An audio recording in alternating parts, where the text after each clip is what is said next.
From the garage, Cat's Workshop. We are live. We are live. With a Friday Nothing stream because it's Friday and what the hell, we got nothing to do. We've got nothing better to do. I don't think they can hear you too well, but I think they can hear me. Can you hear me? Closer to the microphone. Have the microphone pointed at you. Yeah. But it's multi-directional, so you just have to yell. I can yell. You just scream at the mic and they will hear you. How's everyone doing today? Let's open up this pit. Hell yeah, passerby. So we will give it a few minutes since there seems to be a grand total of you, 2 of you watching. What's going on? Hey, let everyone know we're on the air. Or something like that. Or something like that.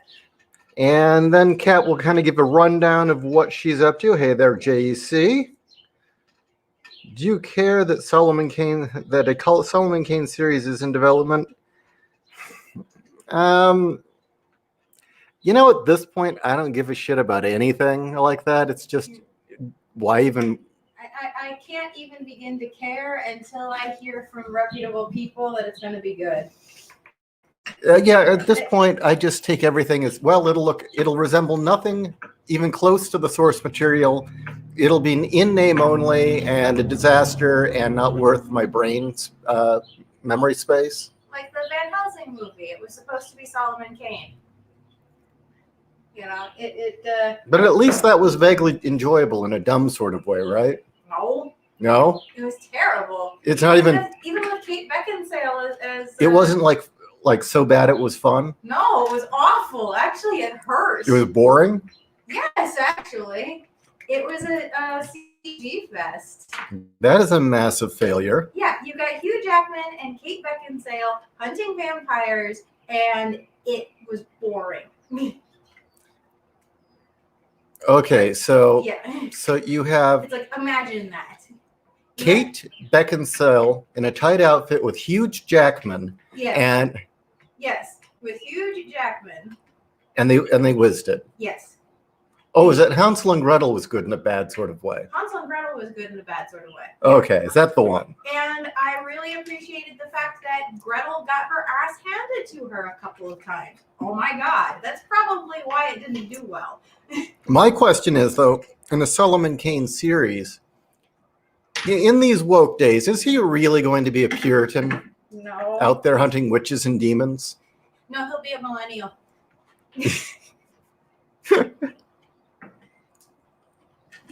All right.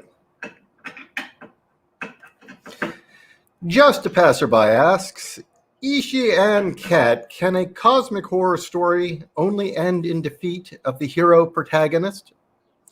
I think that's a deep misunderstanding of cosmic horror. Define defeat. Well, no, I think that's actually a very big problem with the people misunderstand the genre. If you were to take the genre at face value and not really look into what it's about and what it was meant to be, and a lot of people haven't, yeah, on the surface, the only outcome is death and destruction for everybody. There is no happy ending. But that's a grave misunderstanding of cosmic horror, at least in the Lovecraftian sense.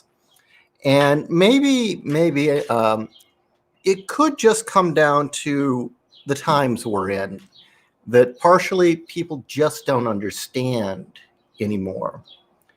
For all the freaking out that young people have today, you guys never grew up on the edge of obliteration. I'm just being honest, okay? This is not a judgment call. If anything, it's a success of our civilization that you didn't have to grow up on the edge of obliteration. But the example I would liken it to is ever since the advent of the Manhattan Project and the nuclear arms race, there had always been this grim cloud over our head that wasn't the thought that, well, will the bomb be dropped? It was when. When will it happen? And that's something that I really enjoyed about the original Terminator film. And that's a great example of cosmic horror, but in a sci-fi context. It isn't cosmic horror. Don't get me wrong. It's not cosmic horror, but the Terminator, the first film, is structured like a cosmic horror story. Our heroes are triumphant. They stop at the Terminator, but it doesn't matter. Doomsday is still around the corner.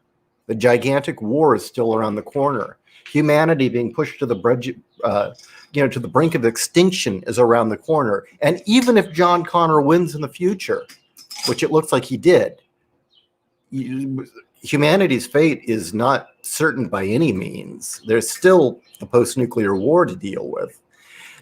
And so really, the thing about cosmic horror is that it's the sense of foreboding and doom, that utter destruction is always on the horizon, that no matter what victory you have today, there's always the larger conflict tomorrow.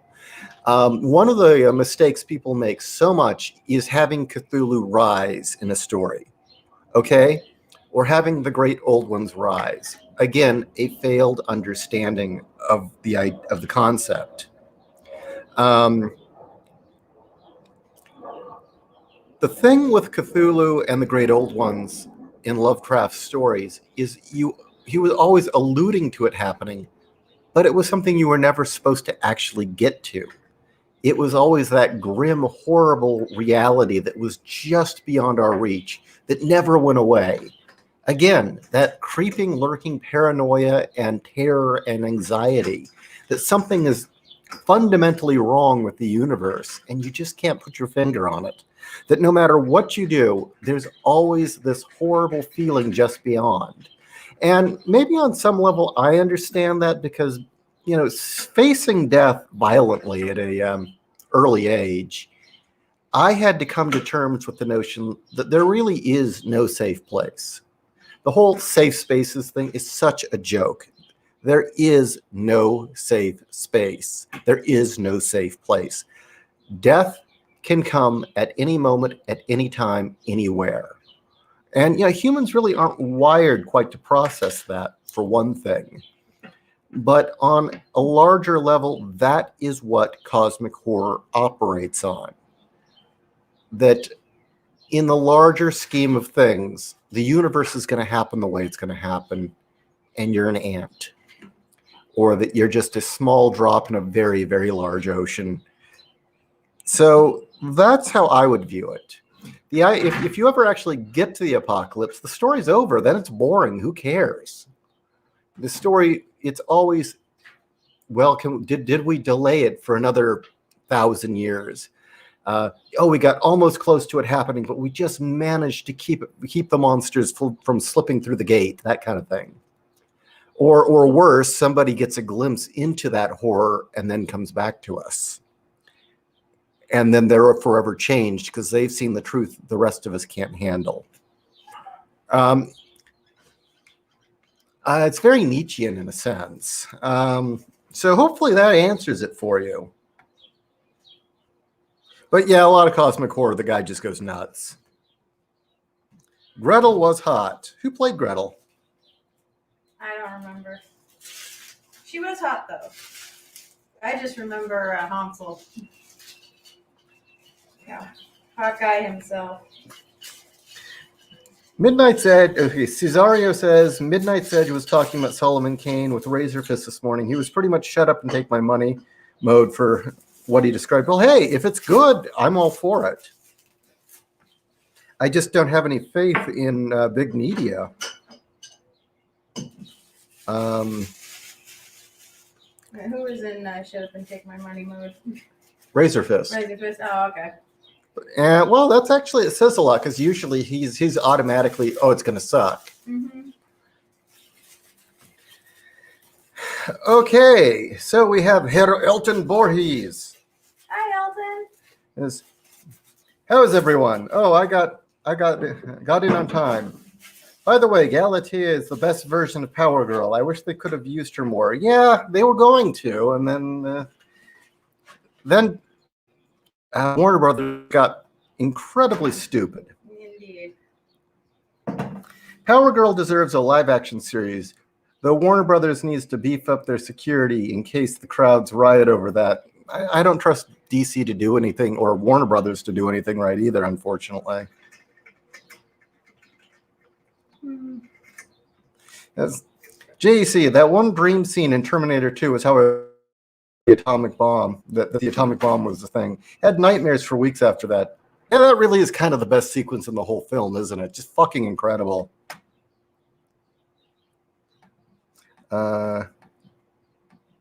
So when Kat gets a little closer to the mic, we'll start our conversation proper. Christina Hendricks should be Power Girl. Is that my cue to move forward? Well, when you're doing your thing right now. Actually, you could explain in a minute. I'm a little annoyed. I think I'm missing a part. Christina Hendricks should be Power Girl if they want it to succeed. The problem is I think she's aged out. She's not in her prime anymore, unfortunately. But yeah, she would have been great. Michael Connor. So Event Horizon, damn straight. Yeah, or Event Horizon absolutely is cosmic horror. Oh, hell yeah. Have I ever watched The Keep, music by Tangerine Dream? No, I want to, though. That's a classic, apparently. Let's see. The Outer Limits usually ended badly for the protagonists. The TV show in the 90s, yes. The original, no. The original was straight sci-fi, sometimes horror, sometimes not. Didn't always have negative endings. That was strictly a 90s thing. There's a real hatred of humanity in that series in the 90s. Kind of got tired of it, to be honest with you, for that.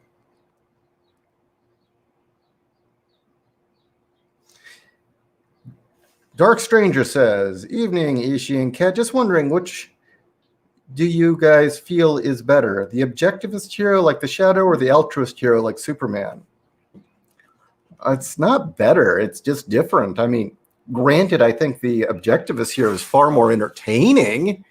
The altruist hero is far more a juggling act and much harder to do and make interesting. Often you see the best Superman stories aren't about Superman, that he's actually more of a force of nature or a outside actor, and that everyone's reacting to him. Was it, for instance, a Superman for All Seasons, which is considered a definitive book? He's never the narrator. It's everybody but Superman. It's everyone else talking about their experience with, seeing him through their own lens. And really, that's the problem with a lot of these aspirational heroes, is you don't really get it from, it often works better if he's paired with someone to play off of, or is viewed through someone else's eyes. How do I look on the camera? You're a nose. Okay, I'm a nose. Here, let me move back a little bit. There we go. Okay, and let me know if you guys can hear Kat all right. But yeah, I mean, if you look at the Timverse show, or what was it, the Batman animated series when they did the Superman show, notice how many times they paired Superman up with a different character. Because inevitably, you need the dichotomy to compare Superman to. You know? Actually, that was why the episode with Shazam was so good. Was you had Superman meeting somebody who's more wholesome than he was, and he really couldn't deal with it. Because that's what I liked about it.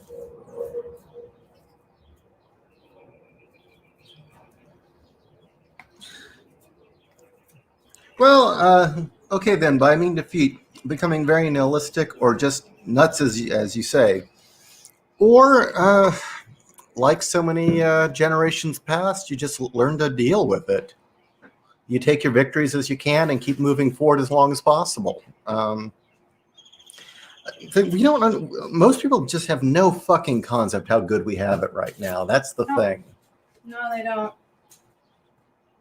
And so they don't understand what it's like to, okay, you have plans for the future, but don't count on them. You know, you gotta take your victories where you can, and especially in the immediate. On topic, Kat, Ishiro and Kat, would you like to see a Power Girl movie or TV show? Yes, I would. That would be great if they got the right actress, and the right script, and the right director. I just don't have any faith in Hollywood right now. Agreed. I think that it would just be a woke piece of shit. And who knows? They probably wouldn't end up making her like, a flat-chested black midget or something. Well, that and like Katie Sackhoff was the perfect Power Girl. And, yeah, just get her some big fake boobs and is she too old? She could still pull it off. She can still pull it off, but it'd have to be an older Power Girl. Yeah, not a younger Kara.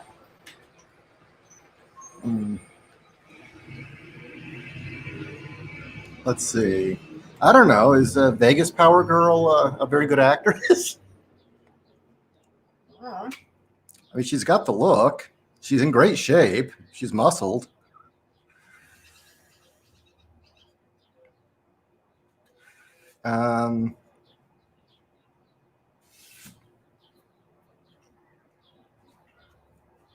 Okay, so why the topic? Well, that's what I've been writing right now. I'm closing in on finally finishing this chapter that will never die.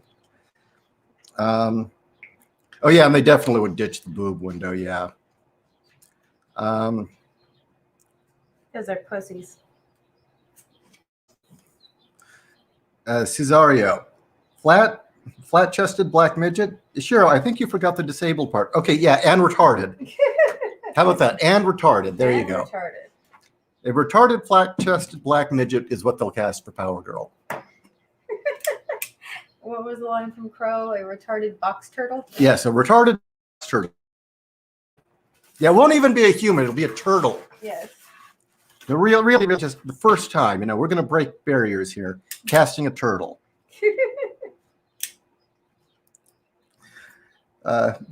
Elton, I watched the episode and I'm glad you managed to look at powerlifters. They're in general much more feminine looking ladies than bodybuilders. Mm-hmm. You have received that email? I'm guessing not. I'll be honest, with all the writing I've been doing, I have not been as diligent with my email. When did you send it, Elton? I'll take a look.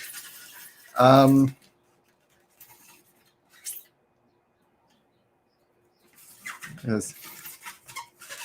Endless Nocturne. I'm smart enough to know how great humanity can be, so I'm left constantly disappointed seeing how low people bring themselves. Just OnlyFans and female entitlement is enough to pain for a life. Well, my dear, what's your take on OnlyFans? You have a very interesting take.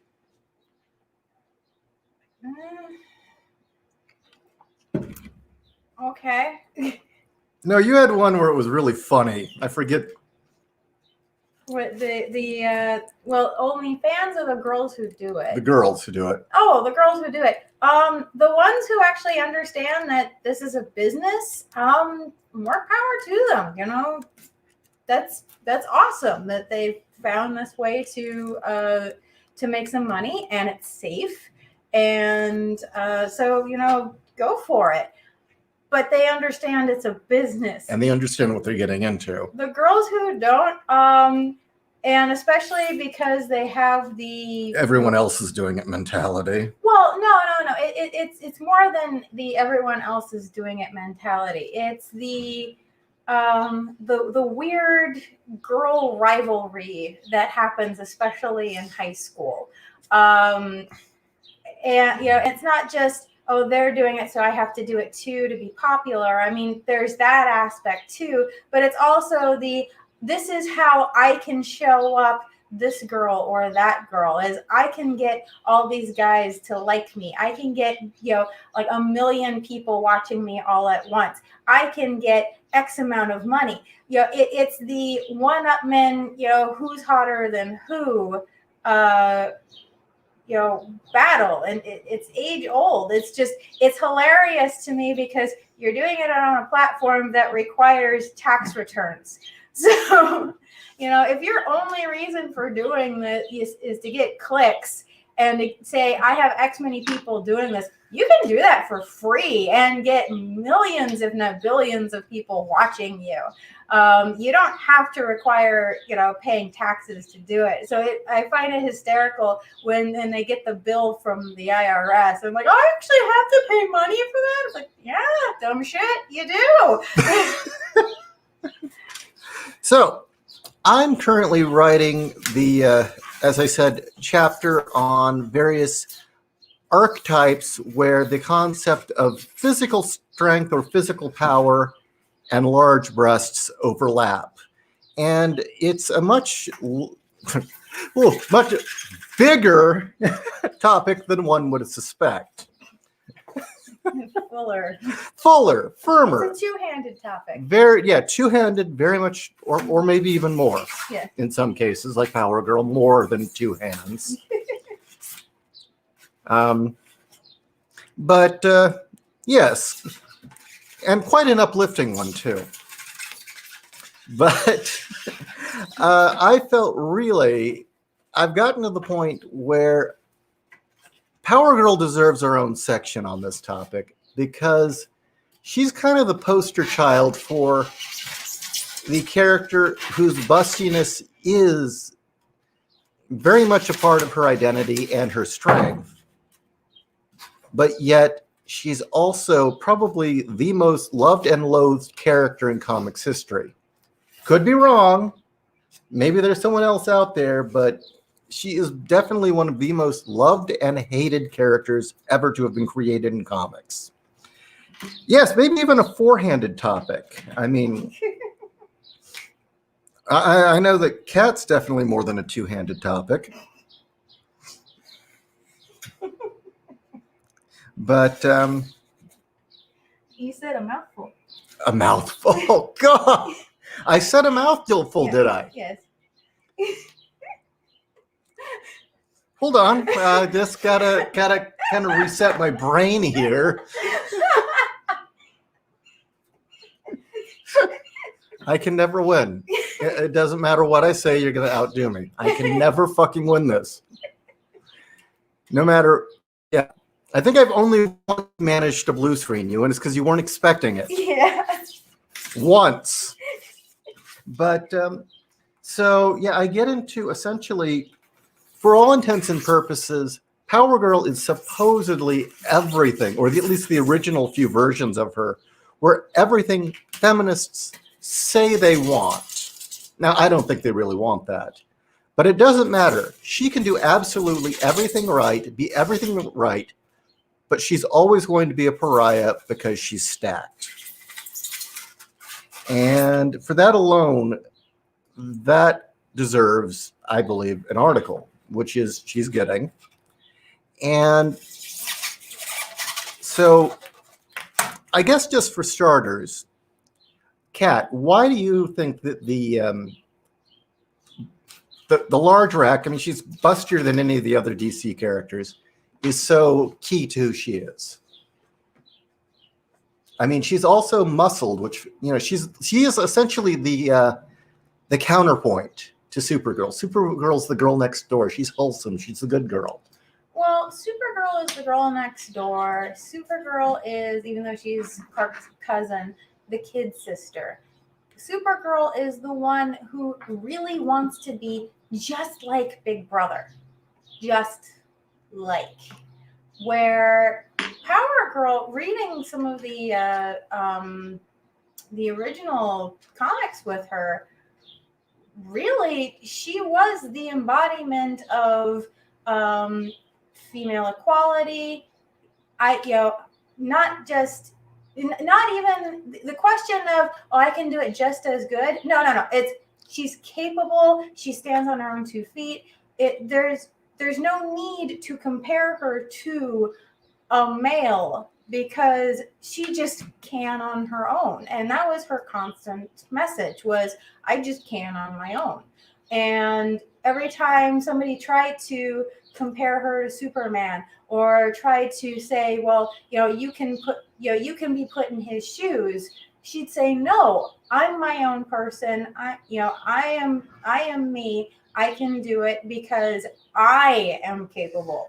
Gender really didn't have anything to do with it. But at the same time, she is like, just as Superman is Superman, he is super masculine. He embodies, you know, all of the great things about being male and being masculine.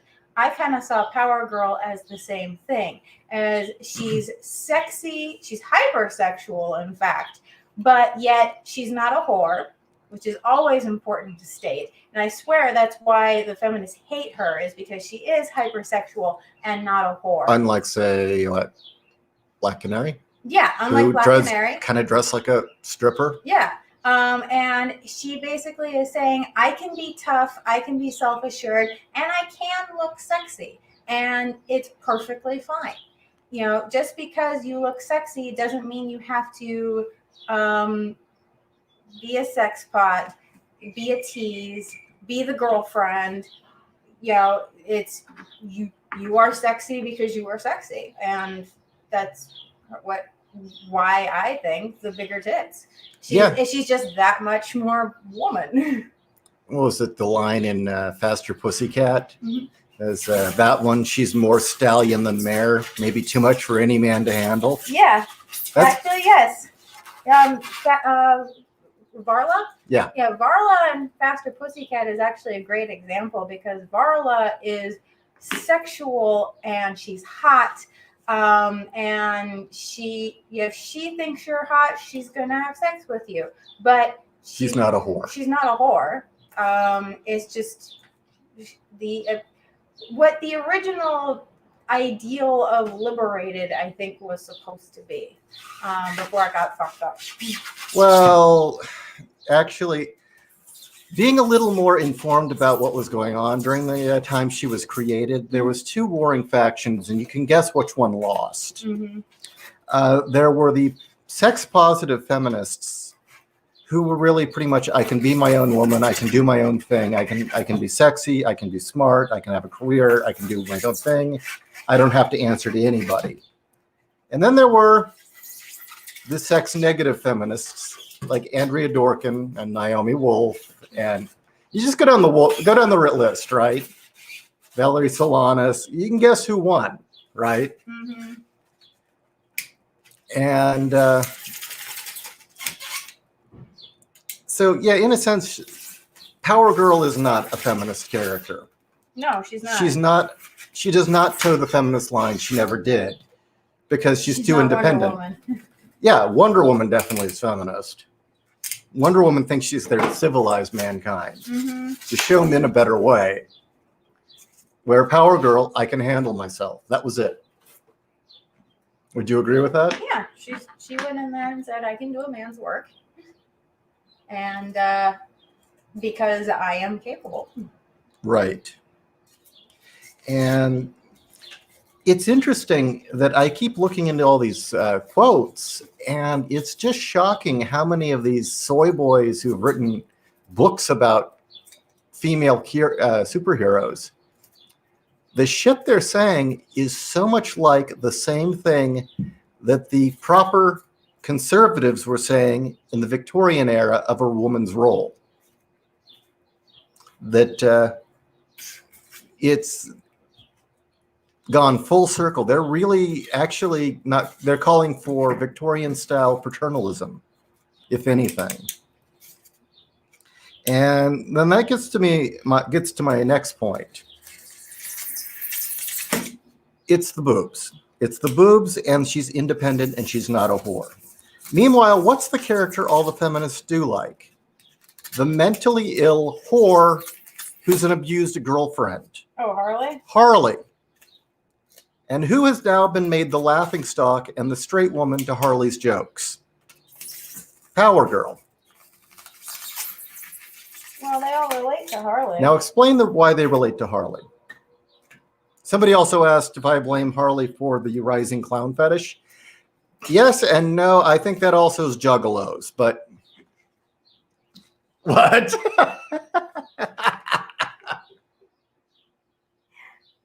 Wow.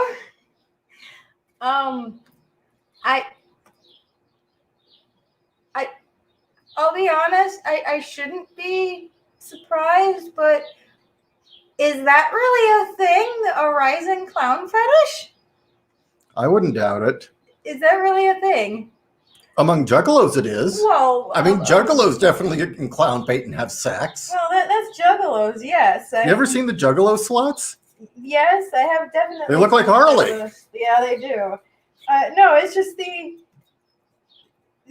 rise in the rise in clown fetish. Okay. Are these people who get off on being scared? Yeah, clown phobia. You know, I don't need to know my girlfriend's crazy. Just look at her.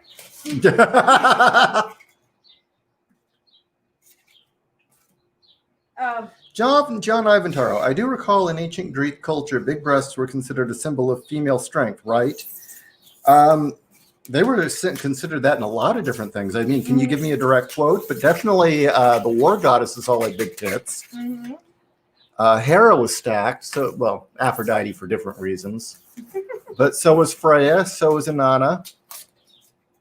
Hathor? Well, she wasn't well, that's power, though, isn't it? Yeah. Also, Michael Connor, in the original 70s series, apparently Power Girl didn't just replace Superman. Originally, he decides he's getting too old and says, retires from the JSA and says Power Girl should replace him.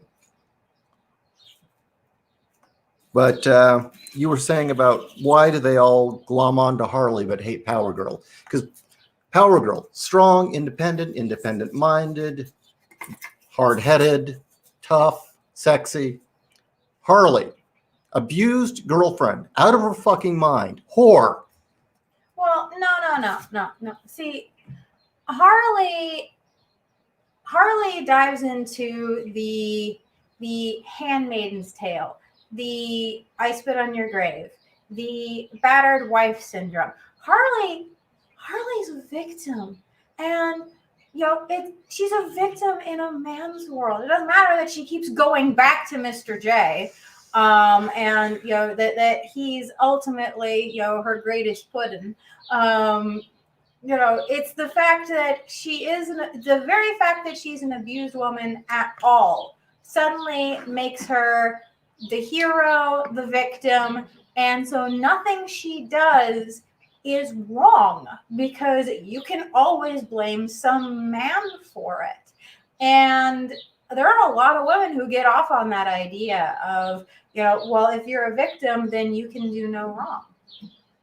That's why, so she can dress like a harlot juggalo, and she can be an absolute sociopath, and she can do all these terrible things because at the end of the day, you can blame a man for it. Where Power Girl is someone who is all about self-determination. Well, and her own merits. She's about self-determination. She's about her own merits, but she's about her own merits without Wonder Woman's "I'm better than a man." Power Girl is not better than a man. She just stands on her own merits and lets her own actions speak for themselves. And her entire creation and her existence is all about, I am going to do these things and you are going to judge me on what I do and who I am. And and she does all of that while being a sexual being without being a whore. She is everything they claim they want and nothing they actually want, because she holds herself to a higher standard than most females do. And that's why if you meet somebody who says, I love Harley, run the fuck away, because this is somebody who does not like being accountable for their actions. And this is somebody who has a victim complex and they are looking for their Mr. J. And I'm sorry out there if any of you listeners fall into this category. I have to both laugh and go, "Ugh." Anytime I meet somebody who says that they got married as Harley and Joker. That just makes me ill. You know, instantly it's like, you must be freaks in the bedroom. I really don't want to know you now. I'm sorry. If you fall into this category, you're probably nice people. But be careful. Think about some counseling. Yeah, well, no, think about the symbolism of that. You want to get married, marriage. You know, the ultimate expression of I love this person and I want to be with them for the rest of my life. That you want to, you want to get pay taxes with this person, as well as possibly have children and have a mortgage with this person. You want to have joint bank accounts with this person. And you want to put them on your life insurance policy. Do you really want your symbol of that future to be as an abusive relationship? If you have a freaky time in the bedroom where you two, smack each other around with, giant clown, balloons, okay, fine. That's your freaky lifestyle in the bedroom, and you're perfectly well-adjusted people to the rest of the world. I'm perfectly fine with that. It's just the outward symbolism of it just is. Ugh. Now, on the other hand, if you marry dressed as Batman and Harley, I think there's a chance. It's just going to be a lot of spankings. Well, and tying up. Batman is all about sin and redemption. Lots and lots of spanking. Lots and lots of spankings. I suppose lots of nights where he's chasing her. Is that what we're getting? Or are we getting lots of nights of nitrous oxide? Oh, jeez. Surprise, honey. No, she What's makes that herself smell? into a pie. Oh, God. That's pretty funny, actually. In that episode of Batman the Animated Series, she was supposed to be naked except for the head dealy bobs when she came out of the pie. Yeah? Yeah. So, how about this? What if two gay dudes got married as Hordak and Skeletor? What would that mean? It'd be adorable. What would that symbolize in a relationship? Well, would one of them turn into a cake? Well, Hordak would turn into the cake, and then Skeletor would eat him. And Skeletor is all bones.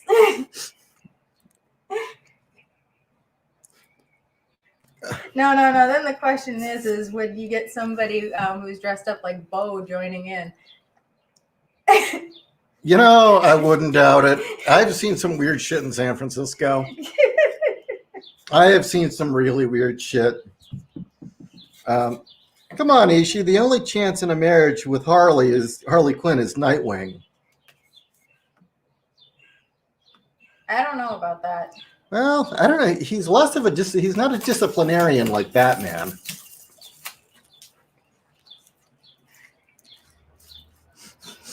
I don't know. I am resisting the urge to say something really tacky about him liking the handicapped into ball busting. We're stopping here. We're not talking about that. That's a story for another time, which I've told twice already. Although when I was in San Francisco, I would say that, when you were on the subway and you stopped at the Castro stop, you would see the weirdest shit getting in and off the subway. Yeah. Well, yeah, leather daddies for one. Oh, okay.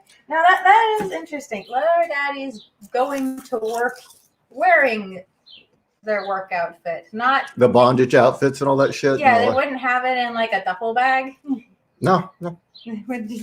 And how do you know they're going to work? They could just be going to hang out. Oh, yeah. Well, what time of day is it? It is afternoon. Afternoon? Okay. I've gone there and seen gigantic drag queen nuns getting on the subway. That was drag queen nuns. That was That was unique. Were they actual nuns or were they? No, they were drag queens Well, I mean, dressed as nuns. it's San Francisco. There could have been a church. I think that was actually part of a troupe called the Mothers of Perpetual Indulgence. Wow. I think that's what they were called. Calling Clive Barker on that one. And that was actually a troupe of drag queens that had some sort of routine. No, never went to it. I do not want their wafers and wine. So, all right. Oh, shit. There we go. I Spy Guy. He immediately knew what I was talking about. Oh, drag queen nun. Those are the Sisters of Perpetual Indulgence. I am reminded of the episode of Sprockets where they played Weird Nun. Those leather daddies better not to be Scott Wiener. That dude is awful. He made HIV the only... Yeah, I know. But it's down with double masking. Mm-hmm. Scott Wiener is a piece of shit, and I don't think any self-respecting leather daddy would go anywhere near that simp. No. The guy's got a pencil. Actually, I think he likes them young. Oh. But what do you admire about Power Girl? I mean, we've done this before, but since we're talking about the subject. I already talked about it. But we have a different audience. There's 38 people here. Do you guys not want to hear it? Have you already heard it before? You not care? I said it tonight. Yeah? Yeah. Oh, you already... Yeah, I already talked about it. I mean, I can repeat myself if you want, but I think it'd be boring for people. Okay. Favorite moment? For Power Girl? Yeah. Ooh.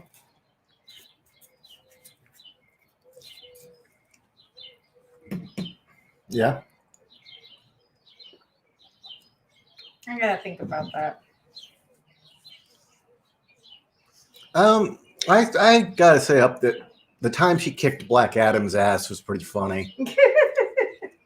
That was pretty good. That definitely stood out in my mind. I don't know. Lately, I've been the scenes that I've been thinking of for her have not been the ones of her actually kicking ass, but just her trying to figure herself out. Oh well, that's what made her interesting. You know, that was what truly made the character interesting. Like she goes and has a heart-to-heart with Huntress, and Huntress is like, "Look, that was a great line. I know that in your world we were friends, but I don't really know you." I just reread that scene, so it was a little more awkward than that. Yeah. Huntress says, "Well, why are you bothering me?" And she says, "I don't know. You were the first person I thought of. For some reason, I thought I could trust you." And she's trying to tell you, why is it the super powerful ones with like you always have a personal problem? Yeah.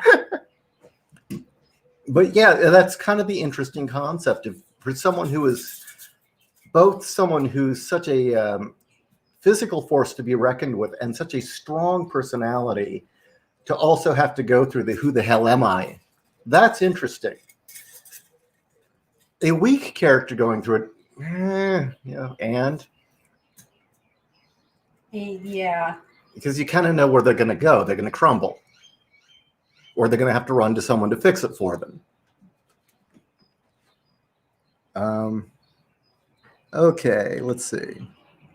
My favorite moment for Power Girl is her reunion with Superman and Lois of pre-Crisis Earth 2 during Infinite Crisis. You know, I tried to follow Infinite Crisis, but it just after a while I got lost. It started getting really hard to follow. Mm-hmm. I mean, the lead up to it was great. Let's see. See if anyone else has any comments. Heroes are defined by their villains. Who is the best villain for Power Girl? Psycho Pirate. You know, that's not entirely true. I mean, usually for heroes... I liked his story with her. Yeah, that was fun. Usually with heroes, it's their villain who is, or their arch nemesis that defines them. But it's interesting, and maybe it's just because she hasn't been really given a very good treatment after, well, I'd say after Crisis, really. It just kind of went to shit after that. Yeah, after Crisis on, what was it, Infinite Crisis, after that, it just became a mess. Especially with the Jim Lee redesign. Oh, yeah. That was terrible, too. And then Wokeness. I mean, fuck all that shit. Who cares? But, prior to that, really, her greatest enemy was herself. It was her own uncertainty, the fact that she was an alien on this world and in this universe, that she was a woman, but not like other women. She was a hero, but not like other heroes.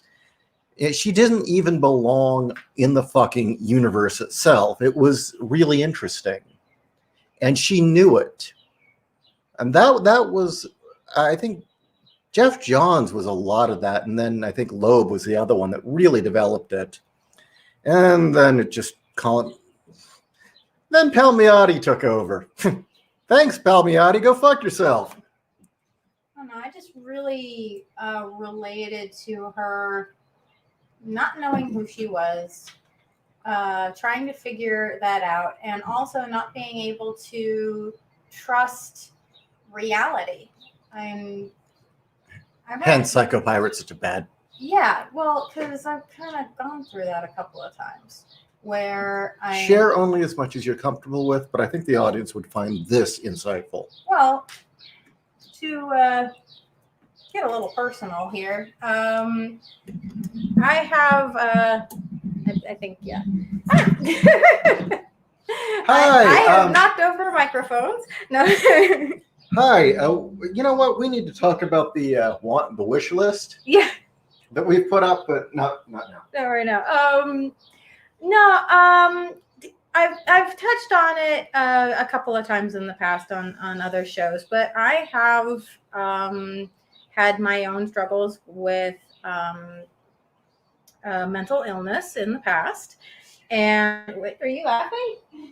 Okay. No. Oh, okay. Not at all. Oh, I heard a weird noise. Okay. No, I didn't know. I wouldn't laugh at that. No. I didn't know if maybe you saw something up there. No. Like the quail have been in town, so they occasionally come by and do silly things in our yard. I've had my struggles with mental illness in the past. I am now medicated and have been for over 10 years now, and I'm doing great now. But no, before I got medicated, and then sometimes while I was still figuring out my medication, I'd have bouts where I'd have missing time, and I'm not talking hours, I'm talking months, where just it's like I'd wake up one day and people would tell me that I did things and I don't remember doing it. Where I would become unhinged with time, forwards and backwards, where it's where I would get lost in memories, and then when I'd snap out of it, I wouldn't know where I was or when. And the rearranging of events. Yeah, I would rearrange events when trying to tell stories or relate things to people. And so her not knowing what was real, what actually did or did not happen, what was fantasy. Now, luckily, I haven't had that happen to my knowledge. But just constantly questioning, is your concept of reality real? Is your memories real? Is your idea of your relationship with people real? You tell somebody something and they say, I never said that, I never did that, and you are dead certain that this is something that happened. And it's not. You don't know what's real or not. So for Psychopirate to fuck with her and to show her scenes of her other life and what could have been and what she would want, and her not knowing is what she's experiencing real or if it's a lie. I really related to that. So Do you think the childhood bit, or should we leave that out? no, Okay. it's enough that I'm crazy. Yeah, and I have stood up and I have taken the 13 steps. So 13 steps? Step program. Oh, it's actually Or 12. a 12 step. Oh, I take the 13, god damn it, just for good measure. You whatever the hell those things are, you did it. Yes. Actually, you didn't. No. And it's good you didn't, because those aren't very healthy unless you're on the verge of dying. Well. That's one of those, well, if you have to choose between dying or not, they're good. Yeah. By the way, what we were talking about, that wish list, I want to show you how we keep this thing standing.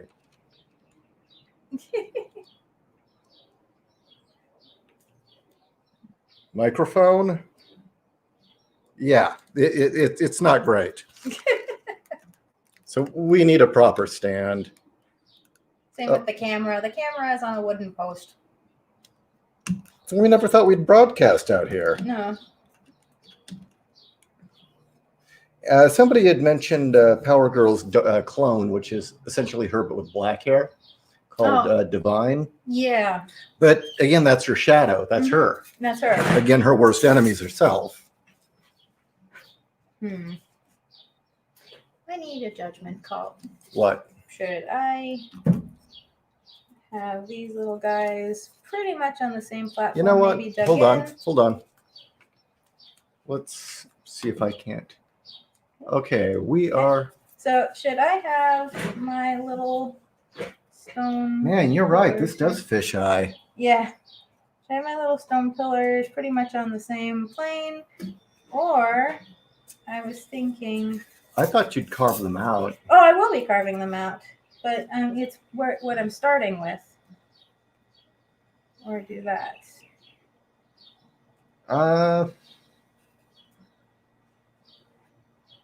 I would have the tops of them level, so I guess not on the same plane.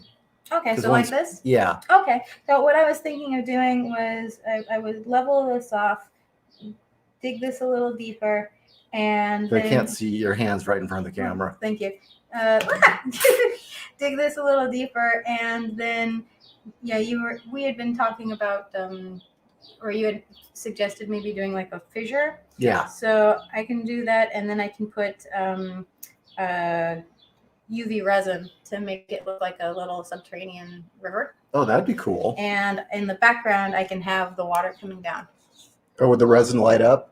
I can have the resin light up. I have glow-in-the-dark glitter that I can put in the resin, and I'm going to be painting these to make them look like they've got phosphorescent moths on them. Okay, so since there's backlighting, they really can't see those. Those just look like a couple black lumps. Yeah. Lay them both flat on the table. I want to show them a close-up of what you're showing. Yeah, that's the I problem. want them to see these pillars that you've built. Yeah, the Mod Podge at the moment. Yeah, it's just stark black, so you can't see it. But these things are really cool. Go take a look at the screen. Tell me if I'm filming it correctly. Yes. As you can see, there's a skull inset into the rock's face here. There's another skull here. And where is it? Where's the little one? It's to your right. You're going to... oh, that's one of them. You're going to put another skull into the rock face. Oh, actually, it's that one. And then there's this one.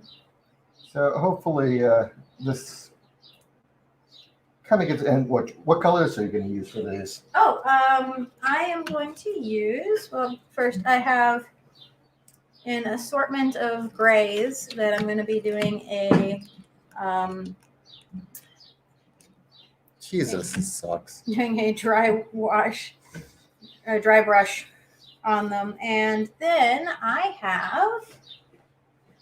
One second.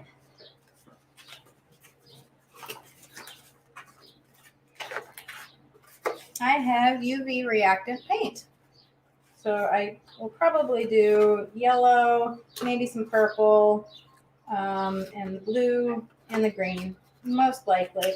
I also have some regular glow-in-the-dark paint, and then I have glow-in-the-dark glitter that I can put into the resin. And then I'm not going to get them out at the moment, but I have little UV LED lights, and I'm going to hook up a lighting system up here. It's going to be hidden in stalactites, but I'm going to rig up a lighting system so that everything can glow. So Ironcast Knight says he approves of ingenuity. All right. Well, okay. Oh, wait. And Dark Stranger? No, it was I Spy Guy says he approves of your belt buckle. Oh, thank you very much, sir.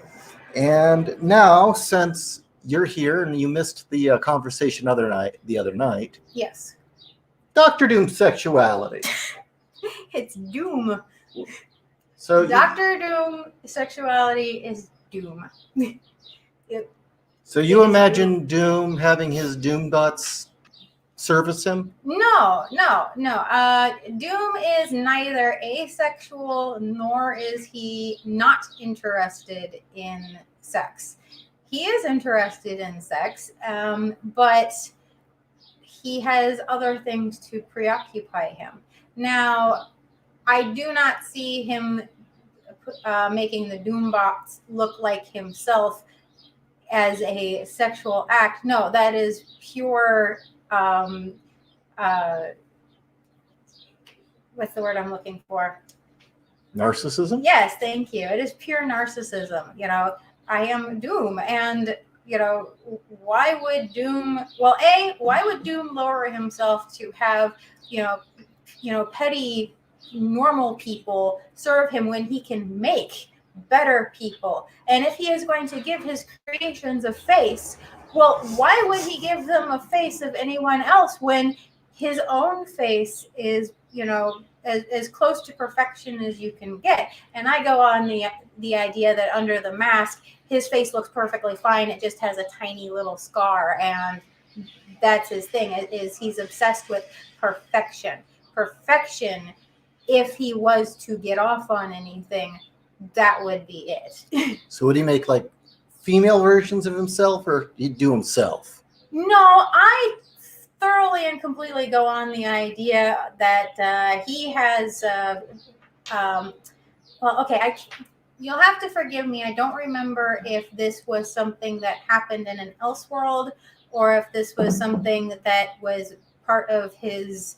I don't want to call them fantasies, but more, visualizing the future that he wants. And that was a visualizing. Okay, and it was Doom had She-Loki in chains at his feet like a Frazetta painting.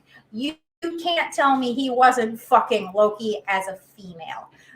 And the idea that Doom would, be fucking a god and have a god enthralled to him, yeah, totally, because it is Doom. No mere mortal woman is enough for Doom. It has to be somebody who is more than that he can subjugate.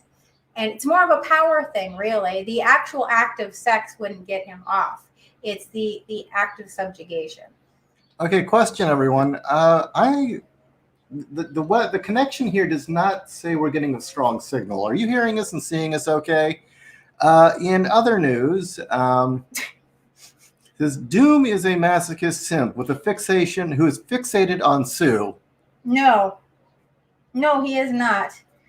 He could be in the older comics. Oh, maybe in the older comics. Kind of like how Darkseid was obsessed with Wonder Woman. But now is it Wonder Woman? Is she alone? It's not that he says it. It's that it's Frank Welker. It's Dr. Claw saying it. Or Megatron. That's what makes it. Ironcast Knight says, don't be hating on my man Doom. Also, are you kidding me? I love Doom.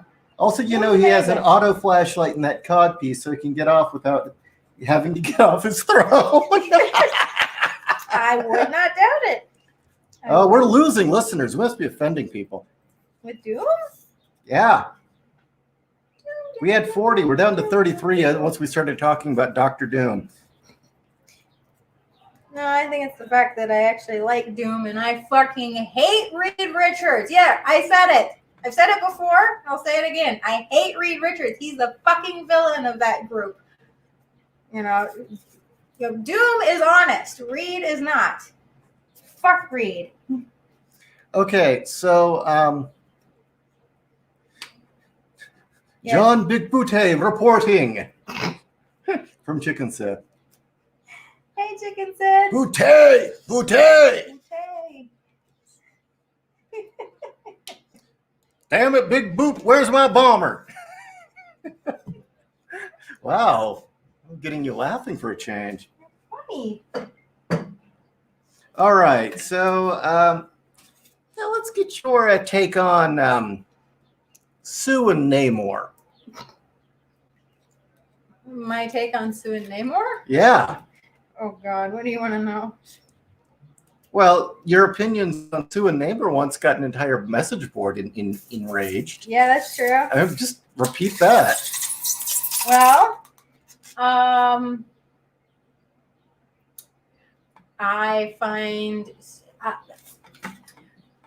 You called Sue a cock tease, and man, Matt, you got like at least 20 people on that board enraged. Namor is an asshole for taking advantage of her. No, he's not. He's a prince. He's Vegeta. He is completely Prince of all Saiyans. Yeah, he is. He is completely 100% honest about who he is and what he wants. And you have a beautiful woman who runs to him for help and willing to spread her legs. Insert fish joke here. For Namor. And then she goes whining back to Reed Richards, the absentee husband who she claims she's not happy with. Well, you know what? If she really is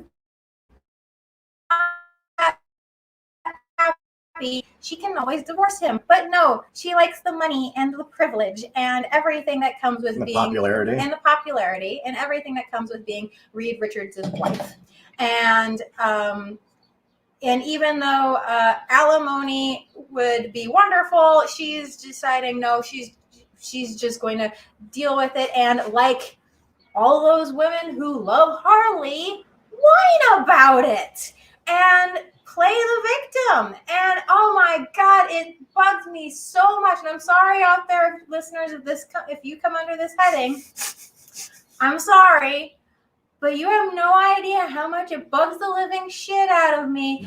Where I talk to comic book fans who have to run in there like a white knight to defend Sue Storm. No, she is a cock tease.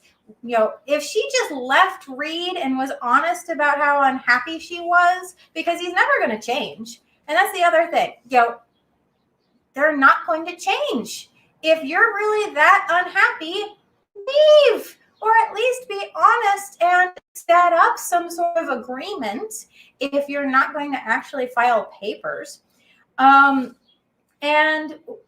what really sold me and actually got me to like Namor was Sue Storm runs to him once again going, oh, I need your help. And he says, no, you had your chance. Every time you're pissed off at your husband, you come whining to me.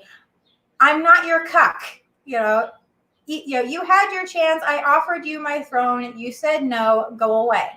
I loved that. And the fact that she was crestfallen that Namor, the big brute, wouldn't help her. Well, no, fuck.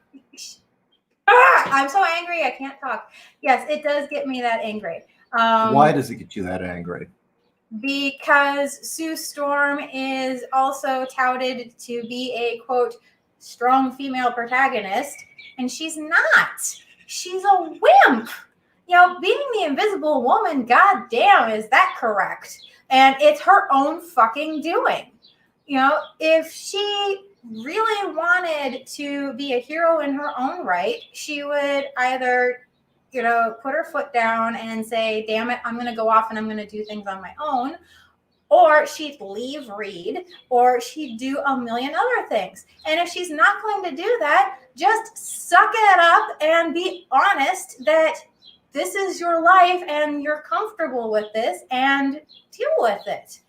Don't go running to every strong man you run into to fix your problem. I mean, obviously, that was why she went to Reed, was her daddy issues. And when, Reed wasn't there for her, she went to the next person. And if you're going to talk about, Dr. Doom and Sue Storm, quite frankly, the impression I always got with Doom was that he couldn't care two shits about Sue.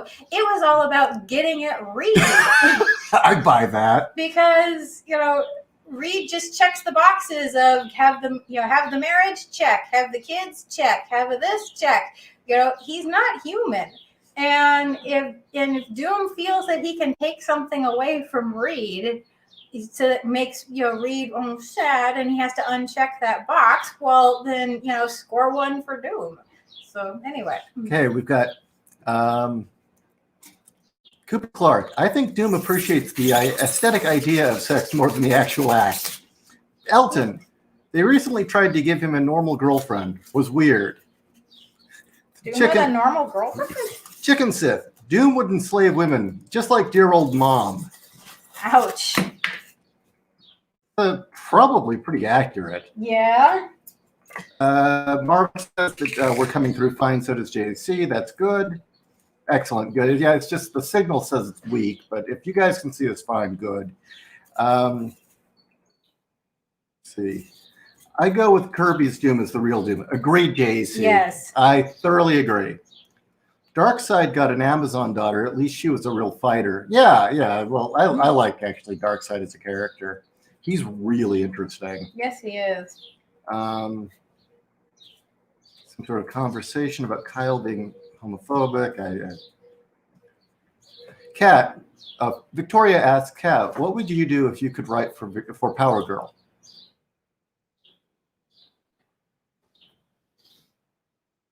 I'd have to think about that. Yeah. Yeah.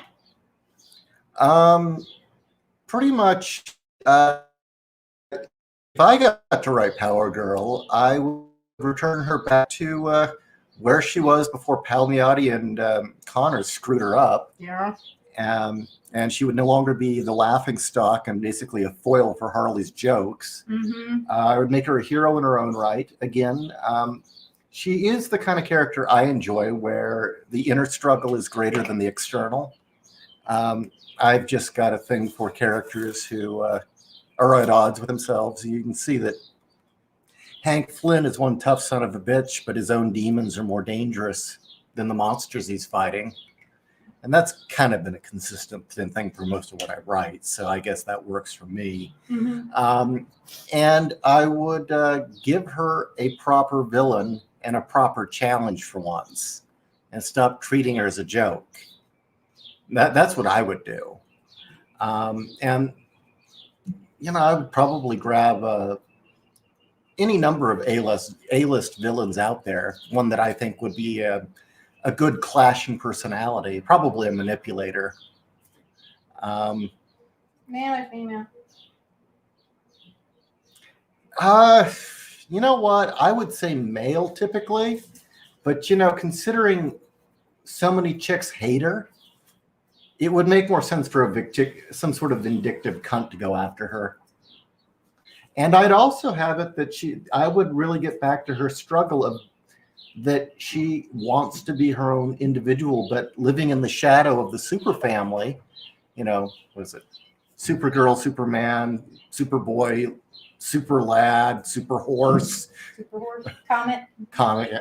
I think that would be the thing that plagues her, that everything she does, the public views her through the lens of comparing her to people with S's on their chest. Mm-hmm. Just like no matter what you do in your life, Kat, everyone compares it to the fact that you're female, because there seems to be a cult of female in this culture that says one female represents all. Mm-hmm.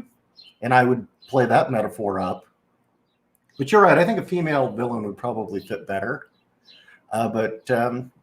Yeah, and just a real proper hero's arc is what I would say. But yeah, really dig into that alienation, because I think a lot of us can really grasp that. DC says Reed Richards is the worst. Marv said oh, here it is. Marv says Reed should be solving all the world's problems. Instead, he's building dimensional prisons. Yeah, and that's the other thing is just how much he does because he can. Now, I do recognize that there is a bit of science that is, well, I do it because I can, and that's wonderful. But Reed does it because he can with absolutely no thought to anybody else. He's a sociopath when it comes to stuff like that. I mean, I've made a dimensional, I've made a pocket dimension. Great. So what are you going to do with it? I'm going to throw people into it. What the fuck? You're not going to maybe we can use it as a place to do experiments to see what might happen. And if, it might fuck up our own reality. No, he's going to throw people into it. Oh, other things. I would insist that they keep Power Girl a platinum blonde, not a gold blonde. And I would also insist on giving her muscle definition again, like she always had before. I mean, the original version had muscle definition. She's always had it. I don't like these string beanie portrayals of her. Dark Stranger says Prince Namor is all fish sticks. Ricky Joya says he once drew a picture of Namor fighting Vegeta, and they looked like they were kissing. Kind of makes sense. Was that on purpose? What is your thought? Victoria says, what is your thought about Reed Richards and Sue Storm in Fantastic Four 2005? I'm guessing the movie. I haven't seen it. Nah. To be honest. Eve says, hi. I mean, I've seen some of the movies, and it seems like in most movies they try to humanize Reed, and that's nice that they try to do that. That's not who he is in the comics. So, I think that's the only thing about the movies universally that I have liked is that they've tried to make Reed a human. Reed's less of a human than the Doombots are. Yeah. What you reading? Let's scroll. The chat went nuts again, and I have to scroll backwards. Oh. That's not fun. I have a dislike towards Reed Richards. Yeah, I think we all do. However, in spite of his intentions, he is someone Spock would not want to become. Too much logic for his own good. Well, and no philosophy. Yep. All science, no philosophy. Exactly. And I would say the Vulcans have philosophy. Very much so. Reed is a pulp hero. He really doesn't work in the comic book universe. Yeah, I agree. Hi, Evie. Here, I'm still here. See, I got a haircut today. Ooh. It's beautiful. Yes, the human suit needed a haircut. Okay. Take Sue and Reed out, put She-Hulk and Monica Rambeau, and that would be a good book. He's Submariner, not Simp Mariner. Damn straight. Fuck yeah. Fantastic Four, where the only giant cigar-smoking, fist-fighting Rockman is the best character. Well, but that's because he's Jack Kirby. The Thing is essentially Jack. Of course we all like him. He's got a moral compass, and he's nice. He's a stand-up guy. He's got empathy, too. Yeah, he does. Elton, the one soul Doom desires, the one true love he seeks, is Reed. Yeah, as a sub, maybe. As a sub. You ever see that Warriors of the Wasteland movie? God. You probably know what scene I'm talking about. Dominic says, Planetary did a big homage to superheroes in other genre fiction. Highly recommended. Read the book and own in your bookshelf. Okay. Okay.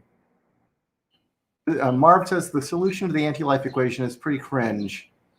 It should have been left ambiguous as it is made. It makes Darcy Hyde seem dumb for not seeing it in the first 10 minutes. I don't know what they finally did. I've heard that too. I don't know what they did either, but I've heard Kirby never really wanted to answer it. No. Well, it's that's the whole thing. Trying to find it. You can't. Once it's found, once there's a solution, well, what's the point? Will the anti-life equation be the essentially what's behind the mirror in Prince of Darkness? I think that would be worth it. There you go. Well, that made sense. Yeah. You know? An antiverse, the anti-god, Yeah. The anti-particle. And what I also liked about it is that it satisfied both the scientific mind and the religious mind. Yeah. It's both. Oh, I love that film. That's such a clever film. Cooper Clark says, "Did you know what I wish they had acknowledged in the MCU? The fact that Bruce Banner grew up with an abusive father. His repressed anger and wanting to protect himself is what created the Hulk." I like that. That fits. Totally fits. Casca, a friend was approached by a guy who wanted to have a child with her because she had the physical features he wanted from his offspring. I feel like Doom might have done the same thing. Yeah, but he wouldn't have asked. He wouldn't have asked, and I've heard of people doing that before. That's pretty cool. Mm-hmm. I've heard people in Mensa doing that. Yeah.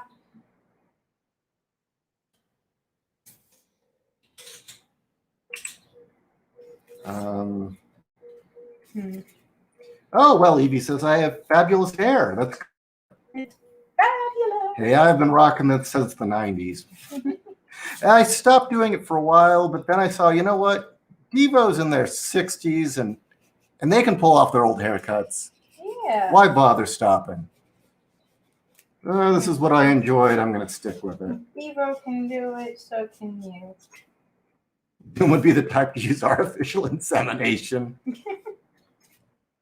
No, I just think Doom would result to science. Do something similar to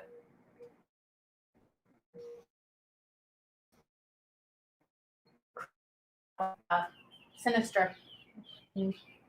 Wait, Sinister was cloning people. Here's a question, a Power Girl question. Prior to Palmion and Connor, would Power Girl get along compared with 80s and 90s She-Hulk? Yeah, fine. I mean, yeah, totally. Because the thing was, Power Girl, despite all her own inner demons and doubts, she had a very straightforward, tomboy, one of the guy's personalities. But as far as I've read all the Burn She-Hulk's just a lot of fun.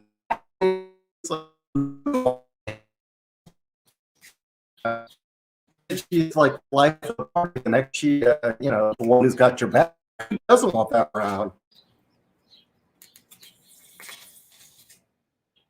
I really think the one that she might butt heads with is Barda, because Barda's such a forceful personality. They might get into an argument unless they have mutual respect. Marvelous. He wants to hear Reed admit he's a sack of shit. Lovely bird chirping in the background. You guys have it there. Oh, yeah. I have never lived in a place that had so many birds. It's so weird. Dominic, have you ever watched Stargate, both the movie and TV show? Well, the movie is, Kat? Oh, my dad actually worked on the movie. He was friends with... Oh, our signal's getting choppy. Oh, no. Okay, try again. As I was saying, my dad actually worked on the Battlestar Galactica movie. In fact, he worked on the dancer with the Why three Battlestar mouths. Galactica? He said Battlestar Galactica. No, it's Stargate. Oh, Stargate. I'm sorry, my brain's fried. I love Stargate. Sorry, I heard the wrong show. I apologize. I absolutely love and adore Stargate. My only problem is that I mourn for what could have been, because the script that they originally had was way more steeped in Egyptian lore, and had a lot more about the culture and having that be transplanted to the other planet. And the studios, like halfway through, said, "Okay." No, it's worse than that. Oh, it was worse than that. Yeah, Roland Emmerich and that other guy stole it and tried to. Yeah. It was essentially plagiarized. Yeah. And they had to reach some sort of legal agreement with the original creator. We had birds in Cali, just not like this. The area where we were in, and I didn't mind it, but it was all crows and seagulls. Well, okay, the seagulls were assholes. I liked the crows. What? Just that. The seagulls were assholes. Yes, they are. I mean, the crows were assholes too, but in an amusing way. Mm-hmm. Remember the one that tried to play chicken with your car and learned? The crow? Yeah. Yeah. I had a crow that every day would play chicken with my car, where they would dive bomb me until I actually hit him. You didn't hit him. He hit you. Yeah, he did hit me. And that was the thing. And then I did stop, and I checked, and he shook himself off and he flew away, so he was okay. But they didn't do that to my car anymore after that. Marv Alice says that he wishes they would have made the Stargate public knowledge.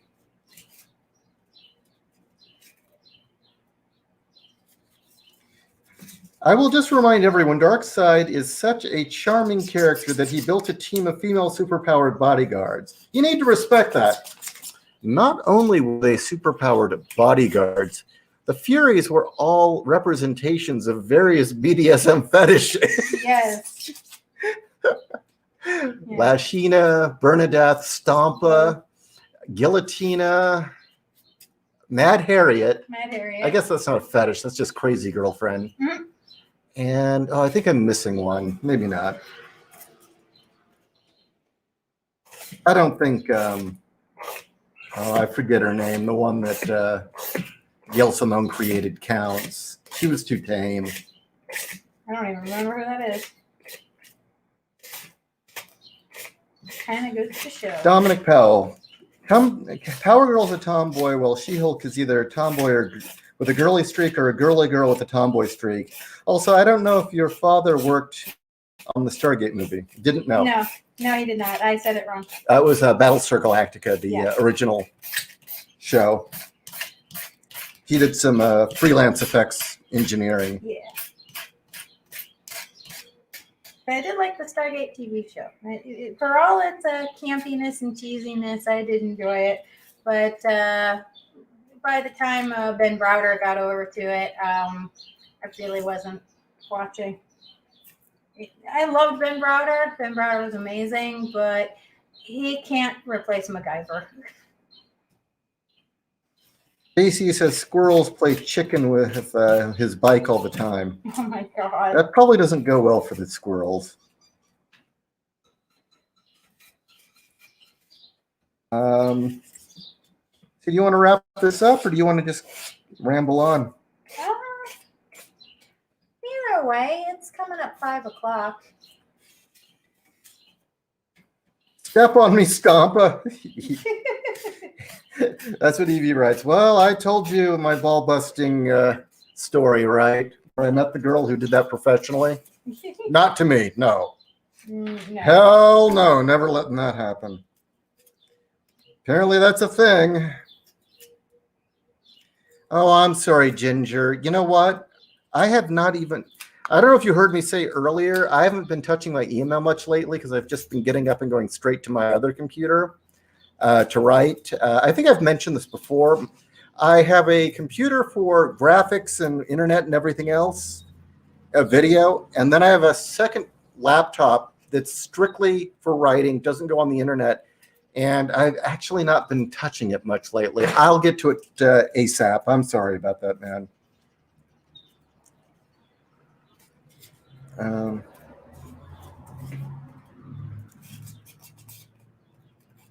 Let's see. Well, you know what? I'm kind of hungry. Why don't we call it an afternoon? Okay. I will repeat again before we call it a day. Are we going to do a show tomorrow? I'm cool with doing. No, I mean, we'll do a show regardless. Are we going to dare try to read something? Oh, I'm okay with reading something. It's really just, do we want to continue with Mun? Do we want to dive into the tedium that is movie You know what we lab? might want to dive into? What? Those books by Mike Madrid. Oh, dear God. Okay. Since that's research and it could prove funny. Okay. Okay, You well, want to do that? if they arrive on time, yeah.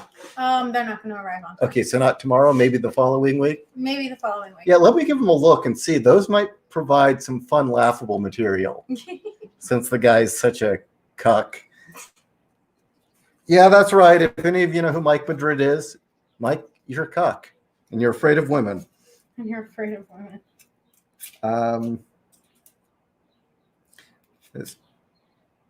Let's see. There seems to be some conversation going on in the chat about a trans heroine, but I'm probably thoroughly lost. Trans heroin? Is that really bad drugs that turn Let's see. Anyway, I will repeat again before I call it a night or afternoon for us. As you can see, it's daylight outside. If you are a woman and you relate to any of these physically powerful women in comics, movies, books, if you've got a character who's physically imposing and you relate to her, you fantasize about being her, you think she's totally awesome and it's been an inspiration for you or is your favorite character, contact me. I'm looking for women right now who like these archetypes because, of course, we're dealing with a whole world of woke people claiming women don't like these characters. Because they know everything. So if any of you have a message you want to send my way, let me know.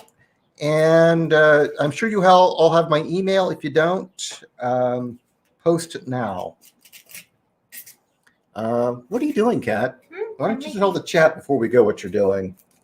I'm making rocks. Can you tell? Bring it closer. No, actually, I can't tell. Explain. Oh, I mean, it just looks like a bunch of cut up foam right now. Well, that's what I'm doing is I'm chopping up the foam, giving striations to the rocks, and making it look like different growths. And it's basically what I did. I know it's black, so you can't see, but it's basically what I did on these. And I'm doing the same thing. We need a light attached to the camera so people can see what you're showing. Because the backlighting from the garage door open. Making it difficult. But if we close it, it'll be too dark. Yeah. So, whatever. No, that's showing up. The black ones aren't showing up. Oh, yeah. You can see the gray. Well, next time what I'll do is I'll do dry brushing. I realized that there was no point in dry brushing these until I had the base done because they are going to blend into the base. So it would look weird if they didn't match. You know, also might be kind of interesting is the Golden Amazon. Yeah. That might be a fascinating read to do. Is it actual like prose or yes? Is there, oh, it's not a comic. It's a pulp series. Oh, we might want to do that. And like I said, either we can buy the Kindle version, we can buy a print on demand, or we can download a PDF. It's your choice because it's public domain. I say get the PDF.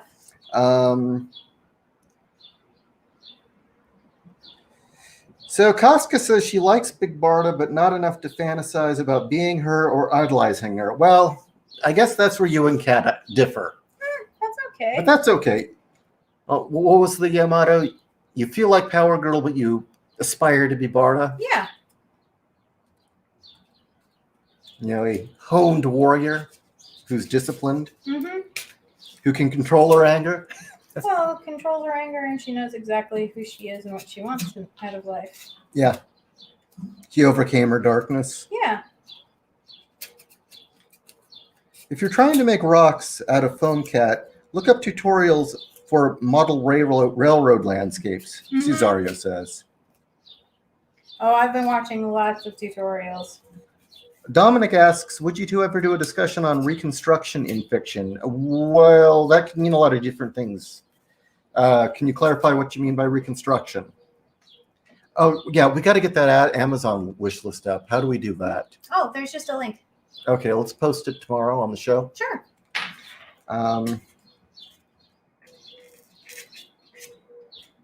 But yeah, you tell me what you mean by reconstruction, because that can mean a number of things. But sure, I'm cool with it. Ironcast Knight says, beware of the power of the Arizona sun. Hey, it's powering a lot of things in this house right now. Mm-hmm. It is quite powerful. Put lighting on your wish list, Zishi. Yeah, let's get that wish list posted since we've made it now. Okay.